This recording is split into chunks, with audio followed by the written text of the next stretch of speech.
Hi everyone, it's Teacher Melissa and I'm here today to show you how to put together a quick communication board. So what we know is that we use communication boards to help our kiddos who may not have the words to tell us what they want.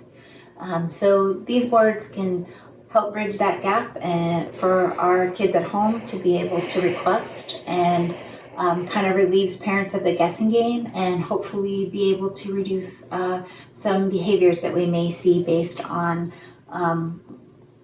the communication breakdown. So what we're going to do is just show you how to put one together today really quick, and then we'll do another video about how to use them at home. So this is just one that I made.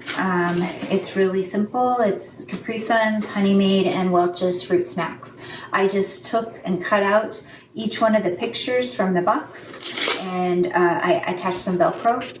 And then I've got a simple communication board. So you want these to be your child's favorite snacks so that they can come. You can post this up on your refrigerator. You could post it on the cabinet.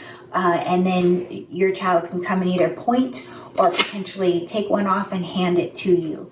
If you don't have Velcro at home, it's fine. You could use the 3M command strips and just cut them in half and go ahead and use them in the same type of format as Velcro. They can take them on. You won't need any printing. You don't need to make board maker pictures. It's just a quick way for you to be able to have a communication board in your home so that your child can request the favorite foods that he or she likes.